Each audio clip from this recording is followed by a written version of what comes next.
अस्सलाम वालेकुम guys, welcome to my YouTube channel. आज की इस वीडियो हम करेंगे CS 302 का क्विज नंबर 3 सॉल्व। स्टार्ट करते हैं हम क्विज को। ग्रेडेड क्विज है, तमाम स्टूडेंट्स ने करना है। अगर आप पेड क्विज करवाना चाहते हैं तो आप मुझसे कांटेक्ट कर सकते हैं जीमेल पे। जीमेल आईडी है irsla@gmail.com। हम स्टार्ट करते हैं क्विज को।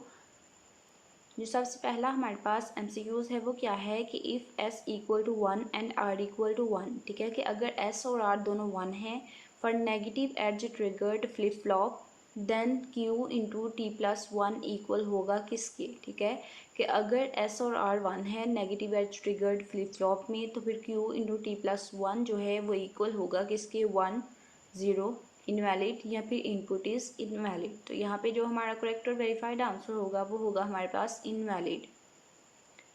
इनके option number B is the correct and verified answer. Next one चलते हैं। Plus is return in ABELS, ठीक है। ABEL जो है ये आपके हैंड नोट्स में एक नोटेशन है, ठीक है। इस नोटेशन के अकॉर्डिंग प्लस जो है उसको किस तरह से राइट करते हैं, ठीक है। तो प्लस जो है वो हम यूज़ करते हैं और के लिए, ठीक है। और को हम प्लस से रिप्रेजेंट करते हैं। और अगर हम ABEL में और को रिप्रेजेंट करना चाहते हैं यानी प्लस को रिप्रेजेंट करना चाहते हैं तो वो हम करेंगे हैश से, ठीक है। Option number B is the correct answer. Next one है the counter states are the range of numbers of a counter is determined by the formula and represent the total number of flips, ठीक है। तो हमने formula बताना है जिस formula से हम range of numbers of counter जो हैं वो फाइंड कर सकते हैं। तो वो हमारे पास जो फार्मूला है वो क्या है कि 2 की पावर n, 2 की रेज पावर n और उस पे से फिर -1। तो ये हमारे पास ऑप्शन नंबर ए जो है वो इसका करेक्ट और वेरीफाइड आंसर है। 2 की रेज पावर n और देन -1। ऑप्शन नंबर ए जो है वो हमारे पास इसका करेक्ट और वेरीफाइड आंसर है।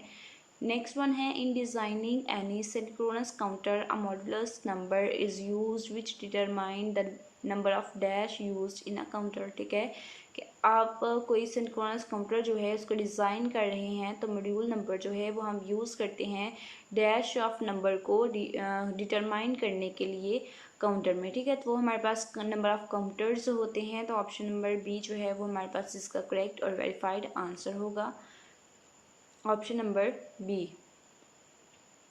नेक्स्ट वन चलते हैं। Both the multiplexers are selected simultaneously when dash is set to logic dash in two input 8 bit multiplexer, ठीक है, कि दोनों मल्टीप्लेक्सर जो हैं वो सिमुलटेनियसली सिलेक्ट हो जाएंगे, एक ही टाइम पे दोनों सिलेक्ट हो जाएंगे जब डैश जो है वो सेट लॉजिक डैश होगी, ठीक है। तो सेट लॉजिक यहाँ पे लो आएगा और यहाँ पे जो है हमारे पास जी आएगा। तो जी लो जो है वो हमारे पास इसका करेक्ट और वेरीफाइड आंसर है, option number C. Next one है a NOR based SR latches maintain the output state when both the set and reset inputs are, ठीक है, कि नॉर बेस्ड जो SR लैचेज होती हैं वो अपनी आउटपुट को मेंटेन रखती हैं जब उसकी सेट और रीसेट इनपुट्स जो हैं दोनों डैश होती हैं, कंसिस्टेंट होती हैं, इनएक्टिव होती हैं, इनवैलिड होती हैं या फिर एक्टिव, ठीक है। तो वो अपनी आउटपुट को मेंटेन रखती हैं जब सेट और रीसेट दोनों इनपुट्स जो हैं वो इनएक्टिव होती हैं यानी कि 0 होती हैं। ऑप्शन नंबर बी जो है वो हमारे पास इसका करेक्ट और वेरीफाइड आंसर है, option number B.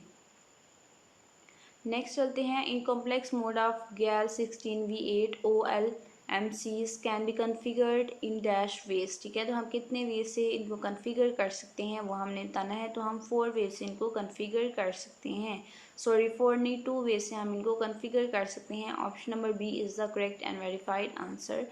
Next one है in master slave flip flop setup the master flip flop operates at, ठीक है। Master slave flip flop setup जो होता है उसमें मास्टर जो फ्लिप फ्लॉप होता है वो ऑपरेट करता है किस पे। ऑप्शन नंबर डी हमारा करेक्ट आंसर होगा कि master flip flop operates at master slave flip flop does not operate on pulses rather it is at triggered, ठीक है। ऑप्शन नंबर डी जो है वो हमारे पास इसका करेक्ट आंसर होगा, option number D. Next one है quad 1 of 4 MUX has 4 multiplexers. Each multiplexer has dash inputs and single output, ठीक है। तो हर मल्टीप्लेक्सर की 4 इनपुट्स होंगी और एक ही आउटपुट होगी। तो यहाँ पे हमारे पास आएगा option number B is the correct answer 4। Last one MCQs है RCO स्टैंड्स फॉर, ठीक है। तो RCO जो है ये किसका फुल नेम है, ये है रिपल क्लॉक आउटपुट को हम शॉर्टकट नेम जो है वो RC है। तो RCO stand for ripple clock output, ठीक है। अगर आप पेड क्विज करवाना चाहते हैं और अच्छे मार्क्स गेन करना चाहते हैं तो आप मुझसे कांटेक्ट कर सकते हैं जीमेल पे। जीमेल आईडी है irslakhtar@gmail.com। जी सोल्यूशंस के लिए चैनल को ज़रूर सब्सक्राइब करें और चैनल के साथ अटैच हो जाएं ताकि नेक्स्ट आने वाले सोल्यूशंस आप तक पहुंचते रहें।